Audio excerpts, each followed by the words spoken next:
के साथ ही सब अभी दुबई में मिसाइल छोड़ रहा है, सारा आदमी के भेगा रहा है, रूम में कहे रूम में जाओ, रूम में जाओ। देखिए बहुत गंदी।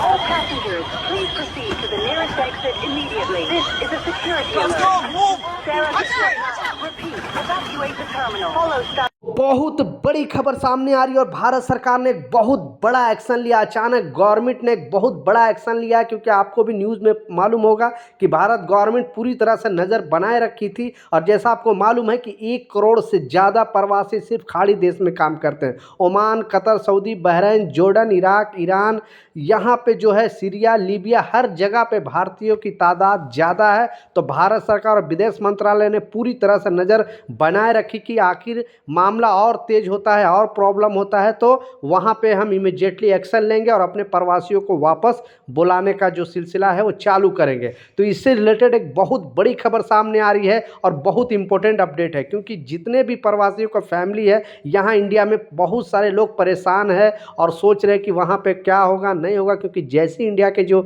न्यूज़ चैनल ओपन किया जा रहा है वहाँ पे सिर्फ मतलब वहाँ की स्थिति जो है किसी किसी कंट्री में समान है, किसी किसी कंट्री में थोड़ा प्रॉब्लम है, लेकिन फिर भी वो 2-3 दिन का पहले का ही वीडियो बार बार रिप्ले करके दिखाया जा रहा है। और जिनकी जो फैमिली मेम्बर गए हैं वहाँ पे काम करने के लिए, वो काफ़ी परेशान है जो इंडिया में रहने वाले हैं। तो आप भी दुनिया के किसी भी कंट्री से अगर ये वीडियो देख लो, बेसिकली प्रवासी हो और वहाँ पे स्थिति जो GCC country, Oman, Qatar, Saudi, Bahrain, Dubai या जॉर्डन या फिर ईरान, इराक, कहीं पर भी देख रहे हो तो नीचे कमेंट सेक्शन में वहाँ की स्थिति प्लीज़ लिख दे, ताकि सोशल मीडिया ही एक सहारा है जो लोगों का बात पहुँचाने का। क्योंकि आपको मालूम है कि जितने भी न्यूज़ हाउस है, जितने भी बड़े बड़े चैनल है, वो सिर्फ टीआरपी लेने के लिए लगातार वही जो है बम और बारूद का जो वीडियो बार बार दिखा के लोगों को गुमराह कर रहे हैं, लोगों को परेशान कर रहे हैं। तो एक्चुअली रियलिटी में बताने वाला हूँ कि अभी किस कंट्री में क्या स्थिति है। तो स्टेप बाय स्टेप तो वीडियो अभी से लाइक कर दो, लोगों के साथ शेयर जरूर करें ताकि उनको भी जानकारी मिले।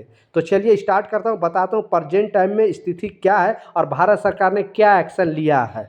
तो पश्चिम एशिया में तनाव के बीच दुबई, मस्कट और अबू धाबी से लौटे भारतीयों ने कहा कि भारत जैसा सुरक्षित कुछ नहीं है। दिल्ली एयरपोर्ट पर फ्लाइट से प्रभावित रहने के बावजूद लोग अपने परिवारों से मिलने का राहत महसूस कर रहे हैं। अब तक होली, ईद और लोग मनाने के लिए यहाँ पे लौटने वाले थे, लेकिन आपको पता है कि अबू धाबी एयरपोर्ट पर भी अटैक हुआ था, दुबई एयरपोर्ट पर भी अटैक हुआ था। लेकिन जब वहाँ से प्रवासी लौटे तो यहाँ उनसे पूछा गया कि आखिर वहाँ की स्थिति अभी क्या है। सारे लोग एक ही सुर में वो है जवाब दिए, क्योंकि पहला जो उनका जवाब था कि इंडिया के जैसा सुरक्षित कंट्री दूसरा और कोई नहीं है। तो इंदिरा गांधी हवाई अड्डे पर मंगलवार को जैसे ही उड़ान की संचालन धीरे धीरे सामान्य हुआ, यात्रियों को आना जाना शुरू हुआ। चेहरे पर थकान थी, लेकिन उससे ज़्यादा उनके सुकून थी, यानी चेहरे पर राहत थी। लौटने वाले यात्रियों ने एक सुर में कहा कि भारत जैसा सुरक्षित उनके लिए कोई और देश नहीं है। टाइम्स ऑफ इंडिया की रिपोर्ट के अनुसार हवाई अड्डे पर अपने ही को इंतजार कर रहे परिजनों ने बेचैनी साफ दिखाई दे रही थी। गुरुग्राम की 30 वर्षीय आशिक अपने पति का इंतजार कर रही थी, जो दुबई से लंदन जा रहे थे, लेकिन हालत बिगड़ने पर ओमान के रास्ते दिल्ली लौटे। 14 फरवरी को शादी के बाद यह उनकी पहली होली थी। आशिक ने कहा कि पिछले कई दिनों से हर घंटे फ़ोन पर हालचाल लिया जा रहा था और वो घबराए हुए थे और आधा रास्ते से ही अपने भारत वो लौट गए, अब वहाँ जाने का फैसला नहीं किए। ऐसे बहुत सारे, जैसे मस्कट से आने वाले, दुबई से, अबू धाबी से, सऊदी से बहुत सारे लोग आने वाले, और उनका एक सुर में एक भी जवाब था कि जितना इंडिया के जो मीडिया है वो दिखा रहा है उतना वहाँ पे प्रॉब्लम नहीं है।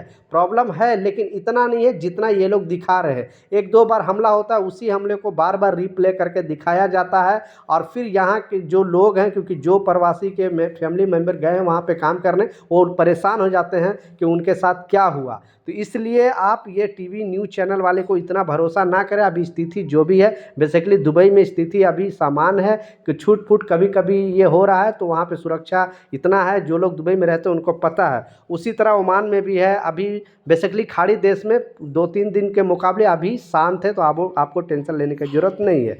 दूसरा, जो भारत सरकार ने एक बहुत बड़ा कदम उठाया है, क्योंकि जो रियाद एयरपोर्ट पे बहुत सारे प्रवासी जो होली में और ईद में आने वाले थे वो बुरी तरह फंस गए थे, तो अब भारत सरकार ने स्पेशल 10 फ्लाइट भेजी है उन लोगों को लेने के लिए, और जो आने को इच्छुक हैं, यानी जो आने वाले हैं प्रेजेंट में, जिसका टिकट हो गया है वो आ सकते हैं। और भारत सरकार इसका पूरा इंतज़ाम करेगी। जैसे 10 फ्लाइट भेजा गया सऊदी अरबिया के अंदर, तो आने वाला दिनों में और भी कंट्री जैसे दुबई है, ओमान है, कतर है, बहरीन है, वहाँ पर भी स्थिति अगर ज़्यादा ही ख़राब होती है तो भारत सरकार पूरी तरह से नज़र बनाए रखी है। आप लोग को बिल्कुल टेंशन लेने की ज़रूरत नहीं है। तो इस वीडियो को ज़्यादा से ज़्यादा शेयर करें।